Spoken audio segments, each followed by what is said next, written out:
Welcome to LOA Today. I'm Walt here with life coach Daniel Mangana. This is your daily dose of happy. We are so happy you decided to join us today. And our friend Alex is just having a time, and I wanted to send out some prayers and vibrations to her. She's okay. She's in a hospital right now, and she's getting some treatment, and it's all good. It's all working out, but it's just for her. It just seems like it's been one thing after another, and it kind of gave me an idea for a topic for us to discuss today, Dan, because I wanted to get your take on what it is when we're sending vibration, when we're sending prayers and so forth. Specifically, because I know you've been doing David Strickle's Taya Boot Camp, and they have their own particular ways, really great ways, of course, that we know about, for teaching people how to let go of stuff and how to put transgressors in the past and so forth. So I'm curious on the topic of, when we're sending vibration, has what you've been learning through David's program influenced your understanding of this in any way? Yes, is the short answer. Okay. It's a long answer. Because overall, I don't think there's anything new under the sun. But when you're called to look at something from a different angle, in a new way, in a new light, specifically in a container that says, I want you to drop everything you've been doing, guys, and I just want you to just try this. So I'm coming at it as a new baby. So I don't come at this as, oh, I know anything. I come at this, I don't know anything, completely blank slate. I'm starting from the ground up. And I've really played quite full out on that.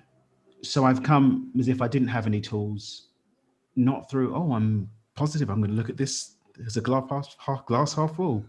What if I only knew that it was a glass? How would I feel about that? And so it's been challenging. It's been interesting to see how that shows up, but it's been very, very powerful.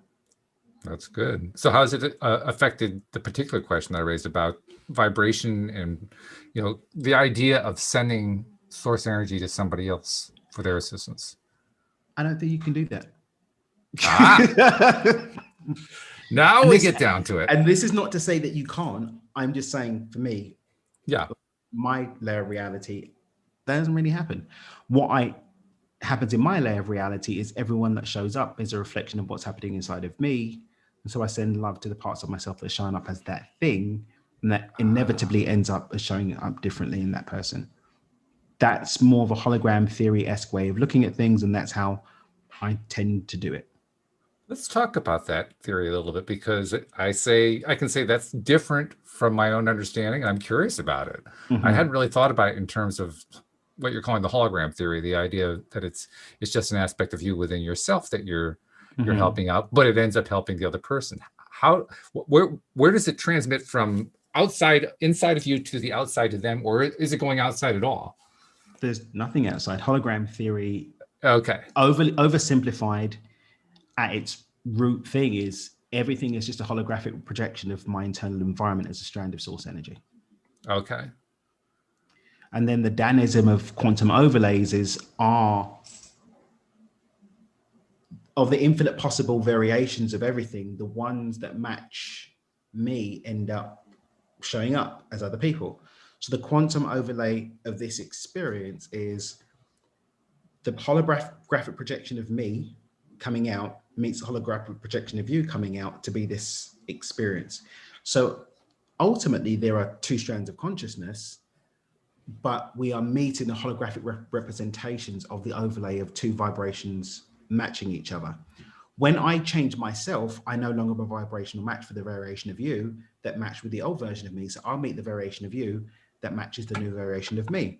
Ergo, if I'm vibrationally matching at a frequency that aligns with a healthy Alex, I will witness the healthy Alex, and I'll see that Alex has changed. I haven't sent anything out anywhere. I've just changed my vibrational match to the quantum variation of Alex as hell. Okay, that's cool. So let's talk about the hologram part, the holographic part. What makes it a hologram? What makes it holographic? The science of it, I don't understand enough to to define, it's one of the reasons why I left it out of my TED talk. It's one of the things I was going to talk about. It's like, I don't know this. Okay. All right. But effectively, it's like something whole and complete within itself is a part of another thing, which is whole and complete within itself, which is part of another thing, whole and complete within itself. So my reality is whole and complete, and I am whole and complete within my reality as a strand of that that's whole and complete within itself. That's like the science behind holograms, really bastardized Daniel fashion. So Okay. another way to look at it is like a projector. The movie screen is what's happening inside of me. The projector is my perception, and then the projection is what I see around me. Effectively, the inner world equals the outer world, but to like the nth degree of like inner world matching outer world. When I think of the word hologram or holographic, I think of like science fiction, TV and movie and so forth. And the classic example being a character encounters a hologram and tries to reach out and touch the hologram, and the hand passes through the hologram. So like there's nothing physical to grab onto. Does that match up with what you understand about this hologram? Well, reality is malleable. That's the nature of reality. The only thing is that our perception gives us the ability to connect with it. It's like someone that doesn't believe in ghosts will never see a ghost, but one who believes in ghosts will have encounters with ghosts all the time. So everything is as real as we accept it to be. Our belief systems create the malleability that allows it to be, that malleable essence to be real and experienced by us. You know, for some people, the stuff we're talking about is absolute poppycock. They're never going to be able to engage with it on any level. But there are people that we know that use this stuff every day and create their life through this. So it's all holographic, but depending on our stance, we're either operating at the frequency of the hologram, and therefore it's more real to us, or we're not, and it's not. But it is ultimately always malleable, something that we can pass through or that we can connect with depending on where we're at individually. That word malleable is interesting to me because, again, I'm thinking of that image that you see in a science fiction movie or a television show, Star Trek, that kind of a thing. And from the perspective of a viewer watching that program, the hologram is literally nothing more than some light that has no substance to it, that just, which is reality. You can't do anything with it. Which is reality. Reality is just light. It's just light. And we can only engage with the aspects of light that we're operating at the same vibration or frequency of. Like X-rays, unless you've got X-ray goggles on, you're not going to be able to see it, but they're here. But we can't engage with them. We're moving through it, just like we would a hologram. If we look at the whole spectrum of light, that which we engage with is like that against the whole thing of it, like the minuscule part of it. We don't engage with the rest of it because we don't have the equipment naturally built in to be able to see it. If I go and get I think it's a Kirlian photo, like camera or whatever for Kirlian photography, and put that against you, I'll see your chakras and I'll see your energy. I can't see it with my eyes because it's the wrong equipment. I won't be able to touch it. Like I'm not touching my energy field, but it's here. It's here. I just can't touch it. That's because I'm more dense, and because I'm more dense, I'm operating with the aspects of my reality that are more dense too. So the density seems to be a key portion of what we're talking about here. The density of stuff, for lack of a better term. I'd say that. So, for instance, when we're talking about that interconnection to Alex, to our friend Alex, who's dealing with stuff, and we want to give her some support, we're talking about not a connection to the lower density form of Alex that we know at all. We're talking about purely a higher dense or a higher vibration. So in that sense, is that higher density? I'm not sure if that counts. What is that? The words fail me. I've got scientist friends who are very serious about this stuff, and so I do my best to like not dishonor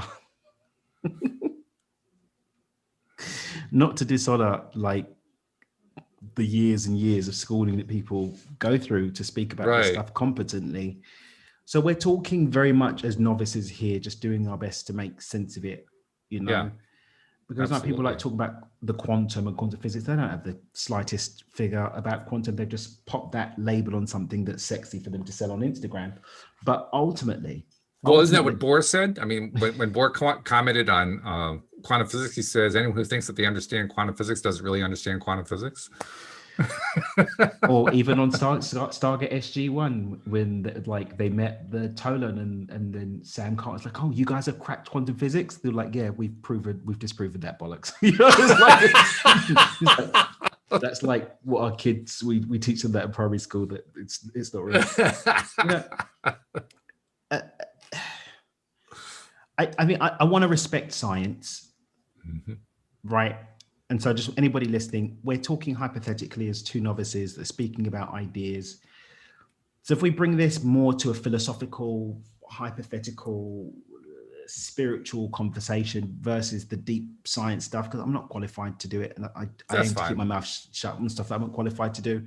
I grasp enough of some aspects of and elements of these concepts in order for my stuff to make more sense.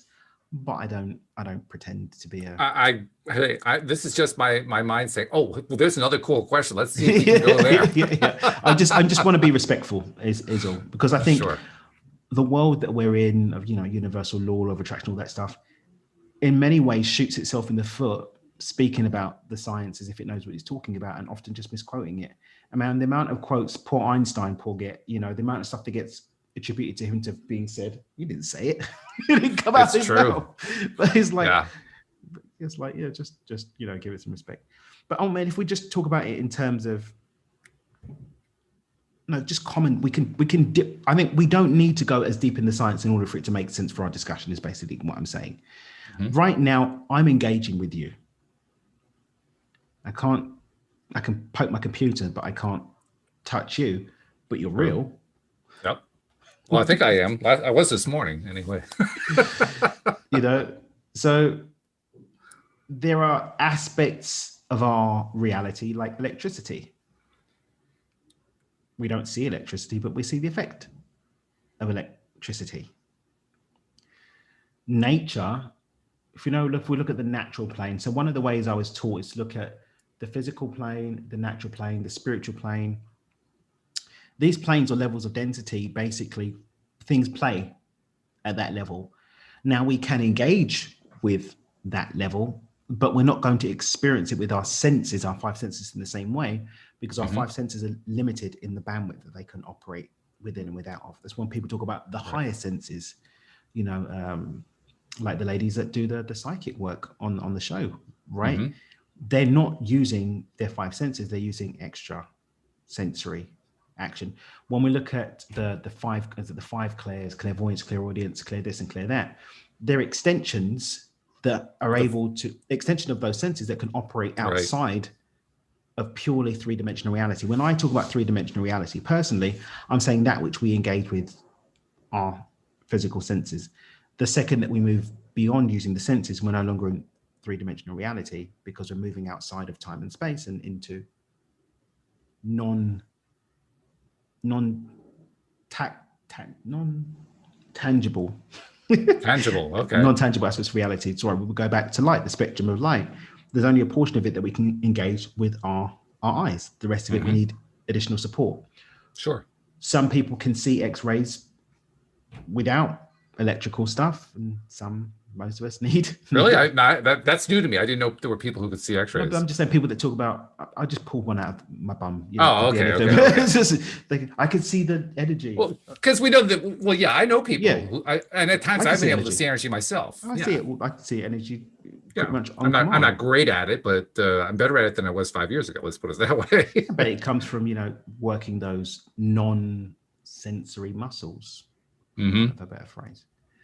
So when we're looking at Alex, right?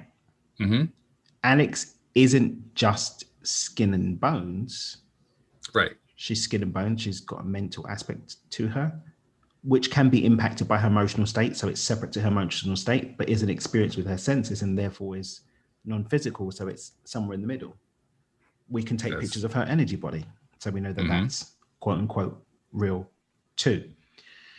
We communicate with her physical body through time and space. A handshake, a hug, a hello is experienced. We can see each other. Right. People who use telepathy, for example, are using mind to transmit thought back and forth. People that meet astrally are using their spirit bodies in order to connect with each other. Mm-hmm. When you have the know-how, you can actually bring a relationship between those aspects cross. So my physical body can engage with your spirit or your mental, and your mental can engage with my, if we know how to do that. We're looking rudimentarily at your original question of sending good vibes to someone. I feel what we're doing is we're essentially moving up to that level of density where we connect with each other at that level, and then having a communication at that level. So my energy body speaks to your energy body, which isn't affected by time and space, and therefore can communicate a message. My only thing is that we can communicate messages, but real change doesn't happen from true change doesn't happen from me making a change in you. I'm communicating at that level of change that I made in myself that gets reflected in the version of you that I end up being able to communicate with, and therefore what I witness and experience in thought and physical reality. That's an important distinction, the version of us, where we all have different versions of ourselves. Everything's got a different version of it. It's got, the whole thing of quantum potentials all about, these variations of experience that we have, the snapshots that we move through that we call our life. It's moving through one of an infinite number of variations of any moment in time. And that happens because of attraction and alignment, I believe. Mm-hmm. Mm-hmm. And the version of me that's communicating with you is the one that's had some success with that, but there's also a quantum variation of me that's had no success with that. There's a quantum variation of me that still goes to church and, I don't know, does something that I did, finished his uni degree and lived another thing. And that exists out there. And this is the one that I'm consciously experiencing right now. I have to admit that the multiverse theory, that's essentially what you're talking about there. This infinite number of versions of ourselves. It's intellectually interesting to me. It's not something I've ever been able to tap into emotionally. Mm-hmm. It's always seemed very, I don't know, just abstract more than anything else. I think what I'm talking about is a different to multiverse, because multiverse kind of says that there's a fluid timeline of experience that's happening alongside each other. I'm saying that actually we move from point to point through different snapshots. It doesn't actually say that there's an ongoing timeline. Is there different snapshots? And those different snapshots are experienced and pulled from infinite potential and experiences what we move through in life. Is it possible that there's a whole timeline going on? Well, for infinite possibility to be true, then there has to be a reality where multiverses are real. Otherwise, there's no infinite possibility. Do I subscribe to that in terms of my conscious experience here and now? I don't know. I haven't really given it that much attention. But okay. I do subscribe to the fact that life is a series of snapshots. Quantum physics refer to these as quanta, these snapshots that we move through so quickly, much like a picture book, that we think we're having this fluid experience, but we're not. We're having a connection of it, micro experience, quanta experiences that we see as the now, we reflect back on as memories, often distorted, and we look towards as expectation. And interestingly enough, the way I understand it anyway, these experiences, they're like you describe them as a series of frames. Is that what you call them? Snapshots, frames, snapshots, slides. Yeah. The interesting thing from my perspective is that they all have what's the word? A thickness, I guess it's the best word I can think of. A thickness of zero. Like there's really there's no actual shape to it. Is what I'm trying to say. I mean, that's what's so crazy about this topic, because I mean, the words start to fail you after a while when you're trying to describe it. and the thing is, again, all of this is relative, right? Einstein told us so. Did he? Well, the version I'm aware of did. Did he? I don't know. Maybe we'll play with our minds again, aren't you? We'll find out next lifetime. But, yeah, right. But ultimately, what's most important is what makes sense for us to accept as true here and now. Because Did Einstein say it? Does it matter whether he said it or not? What impact does it have on my reality now and what I want to create going forward? Or is that just another energy trap that's going to suck my energy from the now and therefore disempower me from moving forward in the way that I want to move forward? Fair point, because you can really go down a million rabbit holes with this kind of stuff. And a million I mean, completely superfluous rabbit holes that actually don't do anything. And this is one of the traps, I think, that I mean, I just did an interview, podcast interview on a live stream, I don't know, a couple of hours ago. This is one of the things I spoke about, you know, being so caught up in the sexy, right? So caught up in the sexy that we actually lose sight of what's experienced. I'm not talking about what's real as in these things aren't real, but what's, I don't want to even say important, but what's... That's what I was going to go with it. Or the way I would have said it is, what's our priority? What's important to us? It's not just generally, objectively important. It's individually important. Everybody has a different sense of what's important for them. I would say. Yeah. And that's really what drives it. I mean, now, why do we go down rabbit holes here? It was because that's what we do here on the podcast. I mean, it's just, this is what I wake up to do every day. So, I think I'm like, we are kind of performing a public service. If we go down the rabbit holes for our listeners, then they don't have to do it. Exactly. Now they can go back to actually, pursuing their life and deciding what they want to bring into their life and staying focused there, because they don't need to go down the rabbit holes. We've already done it for them. So, exactly. We've done all the heavy lifting. Yeah, right. It's a public service is what it is. I mean, it's all well and good. There's fun and adventure going down rabbit holes. It can be fun, but there's also a level of danger with going down rabbit holes, because we can be so caught up with the rabbit holes that we actually end up losing sight of the stuff that really matters. So let's go there. What really does matter? What do you think is the most important thing in your life? I won't ask you to speak for anybody else, but what matters?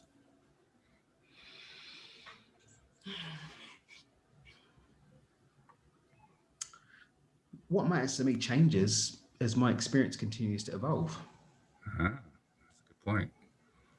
Because our wishes are always changing. Wishes are changing because we're getting we're getting new content, we're getting new inputs, we're getting new data.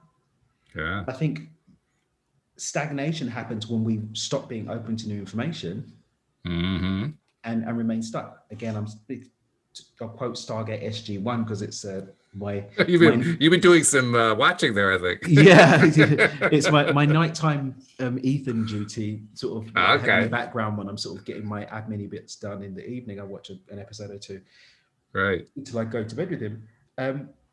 There was an episode where they end up on this planet, and what happened was they happened to show up on this planet just when these people had dug up their Stargate.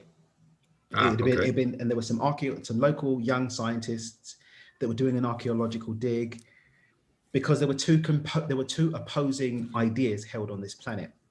One held the idea that mankind were brought to that planet through a gateway, and that's how humans got there. The other opposing view was that no, their god Nefertu had created them, which is actually the ghoul that actually come and given them the false godhood or whatever. So he had these two opposing ideas. They dug up the Stargate in the land of the people that believed in the god, and so their armies show up and they're like, they've been at war with the other continent for decades, and people have died. The other guys have died saying, no, we weren't created by a god, we were brought here. No, our god created us. And they didn't have any evidence either way until the Stargate showed up. Right. So the head of the military is like, no, these guys are spies from the other continent. They've come to sow dissent. And he thinks that the Stargate SG-1 are spies. And so he's torturing them to, who's your leader, blah, blah, blah. Right. And they're like, no, we're from another planet. We came here through the thing. And, one of the young scientists was open to new ideas. It's like, well, I've all this time believed that my God created it. I guess I could be wrong. I'm open to explore and see what happens. The other young scientist is the one that went and got the military, because she's like, we've got to go and get the military and blah, blah, blah. Anyway, long story short, they didn't actually end up being open to new ideas and everyone had to escape.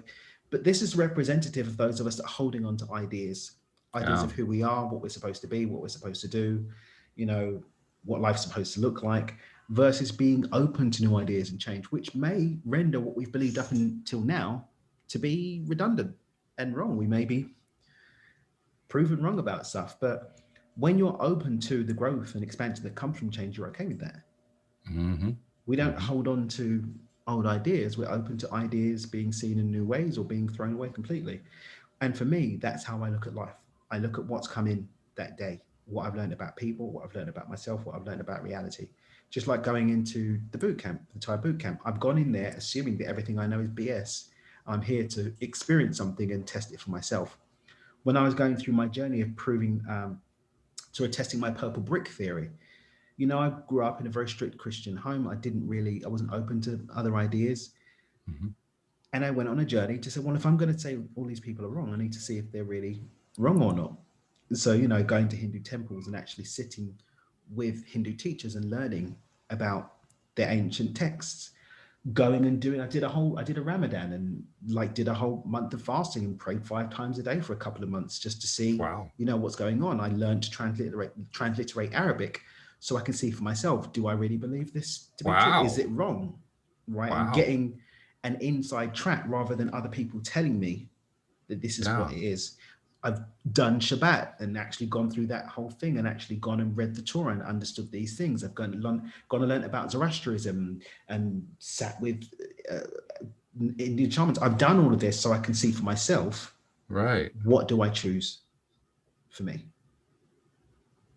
Boy, I mean, you put me to shame. I mean, you actually went and did all this stuff. I sat down, thought about it, I said, yeah, I like that. No, I don't like. It was just like, And that's fine, but this is me, you know, and this isn't me imposing this or saying, well, this is the way you should do it. If you don't do this, blah blah blah.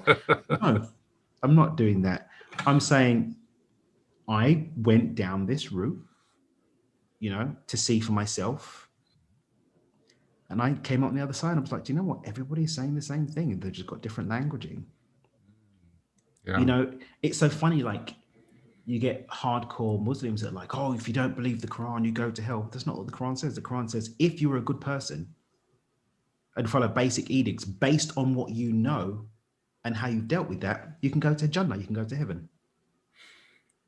That's the interesting thing about all belief systems. There are different people saying that different things about the same system, Yeah. and it gets a little confusing at times. And I'm just like, you know, I went through, you know, these journeys, these processes to learn for myself. What do I want for me? And it's one of the golden rule of transurfing that I love is do you and allow everyone else to be themselves. So now I can go to a Hindu temple and do that. I can go to a mosque and take my shoes off, and I know exactly how many times to bend down and what to say and what to do and have respect for that. And I can go and sit with Shabbat, and I may not have the best voice, but I can at least give a shot at doing the prayers, right? Or I can go to a church on a Friday, Saturday, or a Sunday, and I can quote you from the Bible, right? Mm-hmm. Yeah. And I'm doing that because I truly believe, and this is just my experience, Sure. that ultimately source energy has showed up over millennia or hundreds of thousands of millennia in different ways and different forms. And we as humans interpreted that, made sense of it, and communicated that with our local communities in a way that made sense for us. But then over time, we've got this egoic idea that we have to make everybody feel and think the same way that we do. And we see it now with spirituality. You have to do it this way. This is the way to meditate. Or this is your affirmation. This is how you make a vision board. This is how you make a vision board, bro. I don't even use vision boards. It's like our vegan friends. You know, someone tried to convince me the other day that you should be vegan. I know that's one of your favorite things too, to actually be convinced of this. It was just like, and he's like, yeah, he's like, I was like, you know, I tried it, it's not for me. It's just the microbes in your gut. You just need to stick with it. The microbes in your gut are going to change, and then you're going to be able to do veganism. Mm-hmm. I had my DNA checked, mate.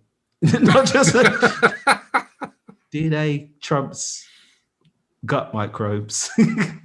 It's like, you know, it's like, just do you. If you want to have a plant-based diet, have a plant-based diet. If you want to be a carnivore, I don't really agree. I try carnivore a little bit. wasn't really for me. I like green leafy vegetables. I like having some veg in my diet. Yeah, me too. I don't really eat much grains. They don't really agree with me, so I kind of swerve them a little bit. But did I feel good? Yeah, up to a point. I'm just not a Nazi about any of it. Am I keto-ish? Pretty much, but every now and then I like donuts. I'm not like, well, I can't have this donut. It's against the gods of keto. I can't have my donut. I want a donut. I'm going to have a bloody donut. You know what I mean? But I bless it and I enjoy it and I get up my spiral as I'm eating it, and it's doing no harm to me. It can only do good. And that's how I go through life. What feels good? What does no harm? What's the place that I'm coming from? Where am I on my spiral? Well, I'm engaging with it or imbibing it. And I don't try and force those ideas, feelings, or beliefs on anyone else. I really resonate, especially with the part about how does it feel to me? Is it in alignment, as we like to say, with how I'm feeling about stuff and what I'm enjoying, what I prefer?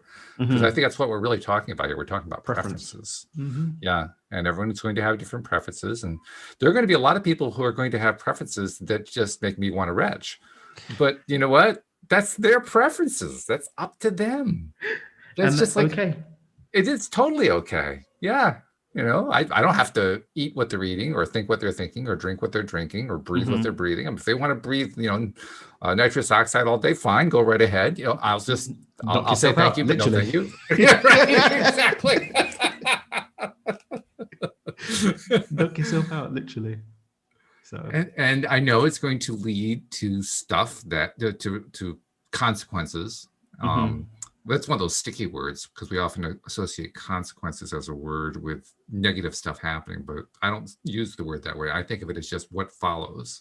I don't have a better word than consequences for what follows, so I'll just go with that one.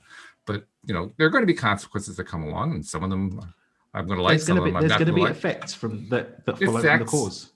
Yeah, sure, that's what that is. It's an effect. There's going to be effects that follow from the causation. And, there are going to be people I can see very often, I know you do too, there are going to be people who pursue a certain path and they're adopting a certain viewpoint. And I can just see it's going to lead to them having what I would call a really miserable experience. And I have to kind of be okay with that. Because if I don't, I get sucked into their world. And that's the thing I think that we kind of miss. We don't realize that the more that we disapprove of X, whatever it is, we get sucked into it. So do it as little as possible. Why? Because that's what feels good. Exactly. Yeah. Which is, that's pretty much what David Strickle teaches, what Thai Boot Camp teaches. And one of the things, when we're looking at polarity is not judging what shows up that doesn't match our preference, but just witnessing and taking it on as a part of the human experience. Yeah. It is interesting. The one good thing, there are many good things, but one good thing that comes to my mind about living in a world of polarity is watching the polarity. I mean, it's like what Alex would say, because she has said this before on the podcast. She doesn't want to go experience the polarity. She'd rather watch it on television, but she loves watching it on television. And I can appreciate that. I don't like spending a whole lot of time giving my attention to the lower end of polarity, but every once in a while it's like, what are those crazy people doing over there? I mean, you just kind of have to watch for a bit. And I think the real art of living in abundance is recognizing for yourself, for myself, speaking for myself, how far to go with that and how far not to go with that. Just kind of being in tune with, okay, this is having an impact on me, looking at this thing that I really don't like very much. How much time am I willing to give to it? There's going to be consequence to that as well. And that's why, I mean, you were talking earlier about how it's not like there's one thing or one major thing that is the most important thing in life. It becomes a series of events, and we keep adjusting and adapting and reselecting our value list, if you will, as we're going through life. Well, that's why. If we come at life, and I have done this, by the way, I'm raising my hand to say this. If we come at life with, here is the one and only value list, that is a guaranteed route to hell. It is absolutely guaranteed, because no matter how you end up putting that list together, it's going to lead you to a static, stagnant place that, in your mind anyway, doesn't change. Your life doesn't change. And when your life doesn't change, it actually changes for the worse. That's the thing that's really bizarre about it. If your life's not growing, then it's declining. It's stagnant. Exactly. Yeah.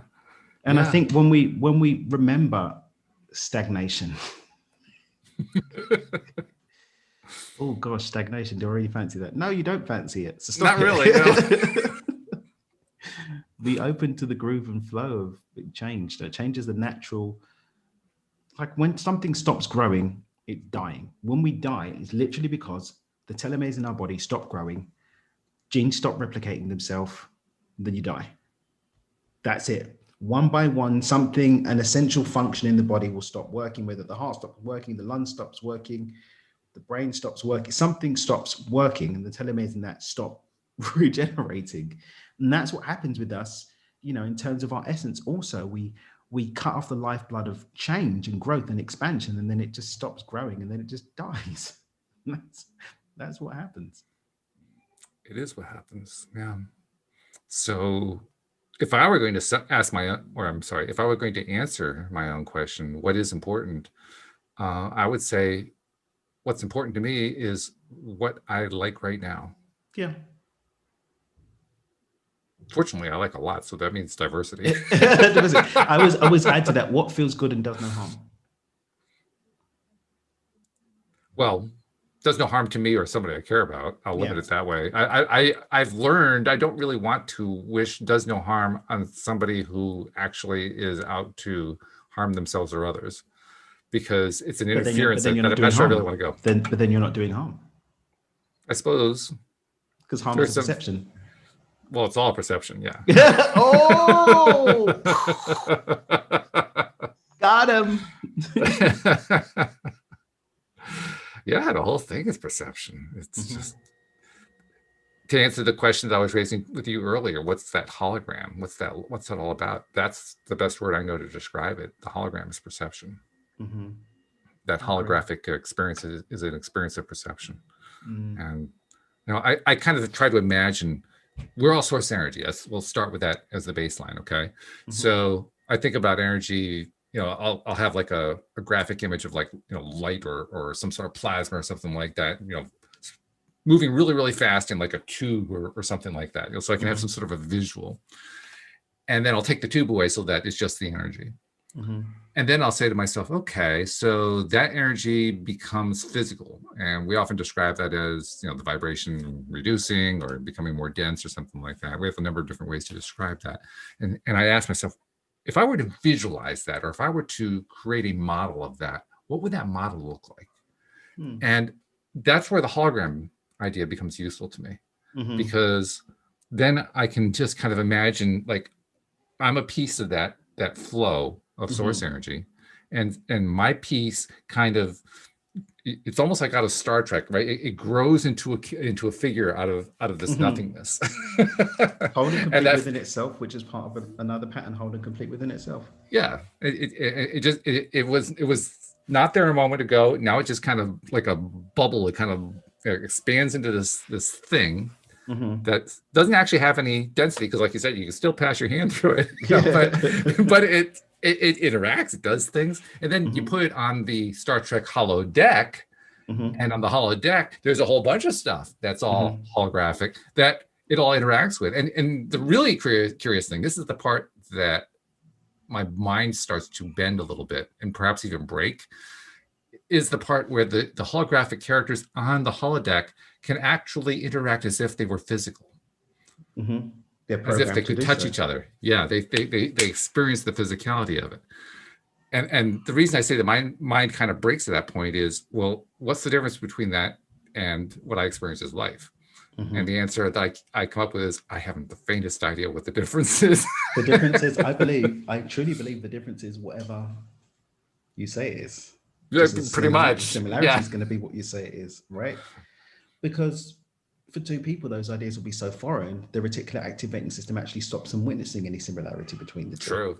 True. Yeah. We can actually witness physical limitations in our ability to connect with that. Mm-hmm. And that's the way that it goes. That's the way that it rocks and rolls. I'm buying in more and more to the theory that life is the Matrix. I'm becoming more and more. I'm not there yet, but I can certainly I see the argument. I can see that there's the possibility that we're going to get to a place where more and more people are believing that, especially when Matrix 4 comes out. Is there a Matrix 4? I hadn't heard that. They're filming it right now. No kidding. Oh, wow. They're That should filming be it right now. interesting. Yeah. Yeah. And I was wondering how they're going to do it, but I watched. I didn't want to watch too much about it, but I did want to watch some of it, and now I see roughly what direction that they're going in, and that's that the machines didn't allow the unpredictability of random cloning. The babies that they clone in the fields, they clone the same humans over and over and over again. Mm-hmm. So then the residual digital self that they're going to experience in the Matrix is going to be the same. So it's a different person with the same face. So it's not Mr. Anderson anymore, but it's still Keanu Reeves' face. So he can have a completely different experience within the same Matrix. I'm not quite sure I follow that, but that's okay. I saw you getting lost, which is one of the things you can see when you watch us on YouTube, right? Yeah. Yeah. Well, when you watch it on YouTube, basically, not only do you hear me getting lost, you can actually see me getting lost at the same time. It's a very cool thing. And if you want to do that, just go ahead and subscribe to us on YouTube. I mean, it's an experience watching us. It's one thing to listen to the podcast, which is it's great. There's nothing wrong with listening to the podcast. That's what 99% of our listeners do. Mm-hmm. But then you actually see us and you say, these guys are wackier than I thought. It's a really good experience. Yeah. So, subscribe to us on YouTube as well. Don't just listen to us on the podcast. Hit the little bell, so you get notified whenever we're on, and be a part of the YouTube part of it too. It's fun both ways. You can watch us live when you do it with YouTube and actually engage with us. Send us questions and comment on what you think we're talking about and what you got to say. I got to tell you something about that. The fact, because we do get people who watch the live stream with us as we do this every single day. A very fascinating thing has been happening on the live stream. What's that? Nothing. People aren't saying anything? Like literally, they're tuned in. They're tuned in. You can see the numbers changing. Occasionally you get a comment, but it's like, I almost wonder, I'm asking myself, like, are we going too far into the extreme abstraction or something that people aren't interacting the way they used to? I don't know what it is. I can't remember what I was on the other day. I know we had a guest teacher come in from my Micro to Millions group coach and my friend Chris. And he asked a question and everyone was silent, and he goes, either that was really clear or completely confusing. Exactly. Precisely. You just nailed it. That's exactly what it is. It was really clear or completely confusing. It's one of the two. Now, I do know we often get a lot of emails actually from listeners telling us what they think about what's going on with the program, and they're uniformly just glowing in terms of what they're saying. So they're liking it. I'm not sure how much they're grokking it, but they're liking it. And yet, actually a lot of them are very detailed. So it's clear to me that they are grokking it. So, I don't know. I guess it's part of the evolution of the show. Yeah. It's just how we grow. Good. It's how we grow. That's cool. Yeah. 5 weeks from now, it's going to be a whole bunch of people jumping in saying, well, yeah, here's my comment. It's going to vary. Oh my goodness. Well, this is good stuff. Let's see. There was something else I was going to bring up with you. What was the other? Oh, I know what I wanted to bring up. I wanted to go back to what you talked about earlier about everything being the inside job. And I wanted to ask you two questions about that. The first one was, what is external? Is there anything external? And the second question is more along the lines of, to what degree is there a correlation between the internal and intuition? I actually did a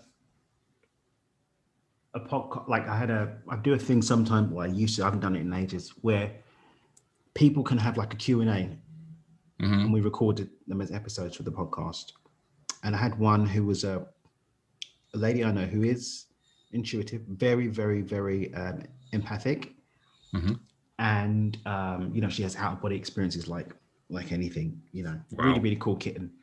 And we looked at this question, Okay. how much of it is intuition and how much of it is fear? Uh-huh. Did I just intuit that that's going to happen to that person, or did my fear actually create the outcome? Did I intuit that that was going to happen positively, or was it my faith and certainty, which I experienced as intuition, that actually led to the outcome being made manifest? And to really muddy the waters, what exactly is the difference? Who the fudge knows, and what does it really matter? Right. We're back in that rabbit hole area again. Are the two not intertwined? Is there a symbiotic I think they relationship between are. intuition and, for me, the second that we say something has to happen, we've just constricted infinite possibility. Mm-hmm. Sure. Which, whilst infinite possibility means that there must be a possibility that that can happen, the only thing that God cannot do is be less than itself, because then it's no longer God. True.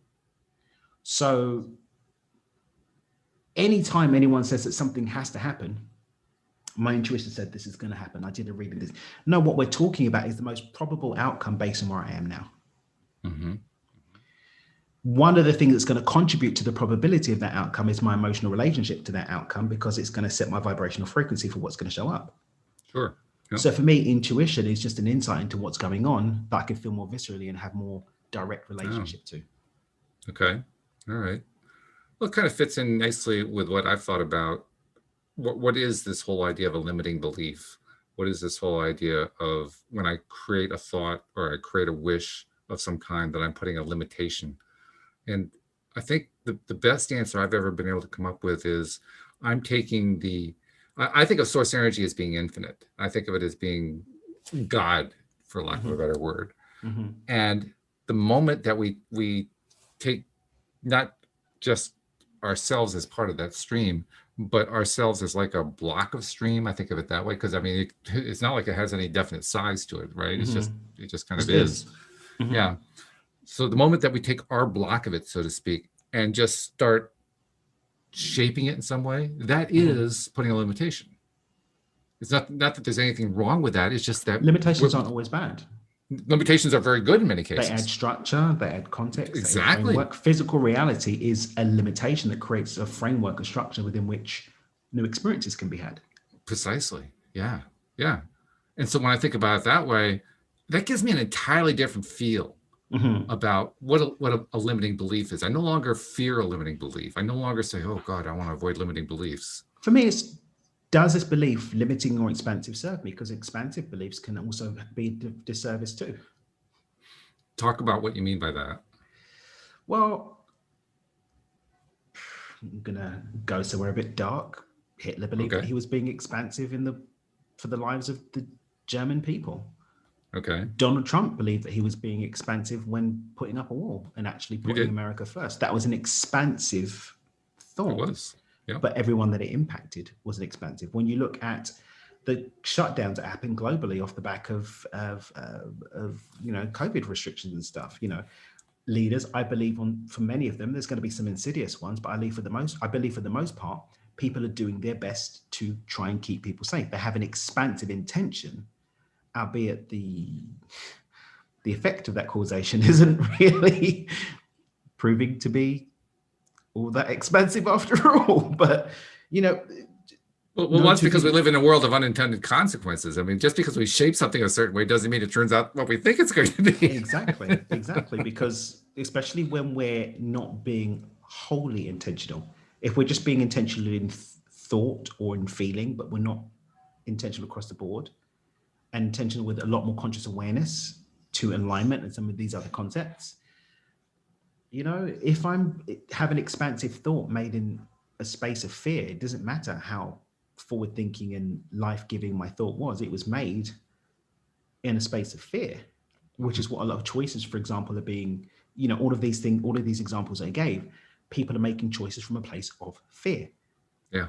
And seeds planted in fear won't be reaped in abundance. They're going to be reaped in fear. That's what you're going to be getting.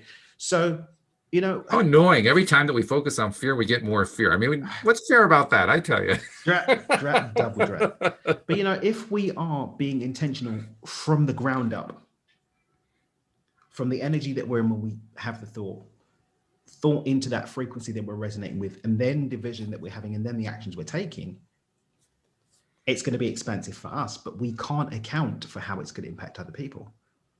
All that we can do is have true and heartfelt intentions, right? Some of which the, is a lot, by the way. I mean, which is a lot. I wouldn't want to suggest that that's inadequate in any way, because it's No, complete. It's that, more than adequate. and at the end of the day, that's all that we can do. We're Yeah, responsible to other people, but not for them. that's right. When I say what does good, what feels good and does no harm, I'm saying from my point of perspective, from a whole place, heart-centered place, has zero intention of anything but life and more life to others. Yes, I can completely And buy that's the that. most that we can do. We can't go any further than that. At this level True. of consciousness, we can't see the rest of the playing field. I wouldn't want to go farther than that. And just like you said earlier, sometimes the contrast that might even be created by a choice is actually for the uplift and expansion of others. This happened 2 days ago. I was on Clubhouse, and the room that I was in on Clubhouse was, it came as a result of a woman from a place of fear tried to bully someone into buying her services and was being like scaremongering.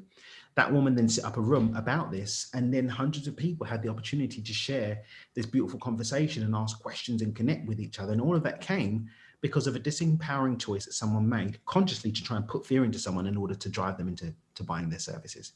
It didn't work, but it created this beautiful space.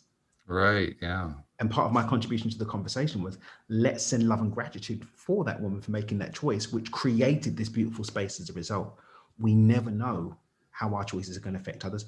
All that we can do is set the intention that we are going to be adding to the life of others in some way, regardless of how it turns out. I think that's one of the reasons I really appreciate the concept of source energy, the way we've been describing it here, because that particular conception enables me to, quote, send the source, unquote. Not that we're actually sending, dear Alex, please accept this. No, it's not like please accept our heartfelt source energy. That's right. But just because we pay attention to, I'll put it that way, because we're paying attention to the pure source to the best degree that we can, to the best of our abilities, we're essentially doing the creating without doing the creating, if that makes sense. We're not trying to mold it. We're not trying to take that block of source energy and start shaping it. We're just saying, intention, source energy, Alex, do what you will. It becomes unconscious competence. Unconscious competence. That's an interesting phrase. Have you never heard of that model? I learned it from Tony Robbins, but we go from being unconsciously incompetent to consciously incompetent to consciously competent and then unconsciously competent. Yeah, I see where you're going with it. Yeah. That's an interesting phrase. I'll have to kind of sit with that one for a bit. Yeah, but our competence comes without us needing to bring a level of consciousness to it. It's normalized, and that's true mastery. Like riding a bike. We become unconsciously competent of our capacity to ride a bike or drive a car. We become unconsciously competent of our ability. But when we first were learning the skills, we first were consciously incompetent. I know that I can't drive this car. I must learn. And then I'm thinking about what I'm doing, and then I don't need to think about it because I'm unconsciously competent. Yeah, we've all had that experience of wondering how we got from A to B because I don't remember the trip. Because we're so good at doing it, we just do it without even thinking about it. Yeah, that's very cool. I hadn't heard that phrase before. I'll have to think about that one some more, but it's good. Yeah. I'm pretty sure it's a Tony Robbins model. That's where I got it from. You can check it out. Yeah, the journey from unconscious incompetence to unconscious competence. It's a very interesting take on the idea of just put the intention out there and let the universe do the work. Yeah, that comes from faith. Yeah. And that faith becomes manifest unconsciously on our part into something beautiful because we're surrendering into more of ourselves. We're not dependent on this level of mind. So if we look at this way, when I'm consciously competent, I'm in beta. Alpha, I'm unconsciously competent, alpha and theta, right? When we start moving into delta and higher levels of mind, we're accessing more of ourself. We're not limited so much. And as we access more of ourself, we can access more of reality and have more fun playing and creating at that level. And when we get to that level that's closer to pure source, then we're just sort of plugging in and having a go, I think. Yeah, that's pretty much what it is. Plugging it in, having a go. I'm going to call the show this. Plug it in, have a go. Yeah. It's a good name for an episode, don't you think? Cool. Yeah, that's good. It grows pretty well. Plug it in, have a go. Well, that's what life's all about. Mm-hmm. Truly. You know, we talk about that a lot. Why do we come to this world? Why do we experience this world? Mm-hmm. I think David described it very nicely one time when he was on the show. He said, we come in here as like a weekend vacation. Yeah.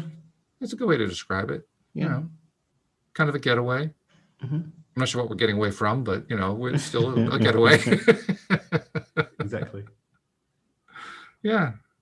Okay.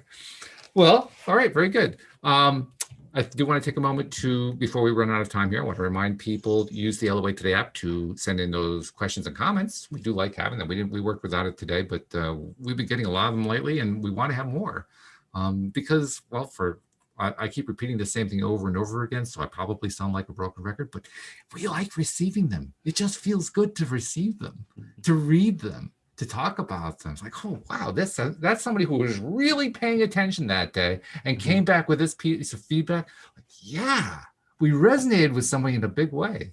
That's one of the reasons we like receiving these things so much. So use the LOA Today app. There's the form there for sending a question. I'm actually going to add a second form there because I think people are getting a little bit confused about the fact that it's a question form. I'm going to have a second form that just says, here, just send in a comment. So they can have a question form and a comment form and, you know, not be worried about it anymore. But for the moment, just use the question form as if it were just a comment form too. And, you know, send in comments because we love having that kind of interaction with you guys. Also, there is going to be an update coming up soon. Well, soon is a relative term. It's all relative. It's all relative. Well, this was particularly relative. Let's just say within the next month or two, it's going to be coming out, okay? At some point in the future. At some time, you know, it's not going to be far future, but yeah, it's coming. at a present moment, coming to you at some point. That's right. As a present moment. But there's going to be an addition to the app, so you're going to want to make sure you're up to date on the app. The addition is going to be a book that a bunch of us put together a couple years ago called Real Success Stories of the Law of Attraction. And it's published on Amazon. And I'm going to actually take the time and turn that book into another offering in the goodies section on the app. So people are going to be able to tap in. And I think we have something like 40 or 50 stories on there that people contributed about, you know, cool stuff that happened when they were using deliberate intention in order to control. You know what the most interesting part about it was, Daniel? What's the number one kind of story that came was about acquiring homes. I would not have predicted that one. I would, because homes are quite normalized. So there's going to be less resistance to stepping into the experience of something like that.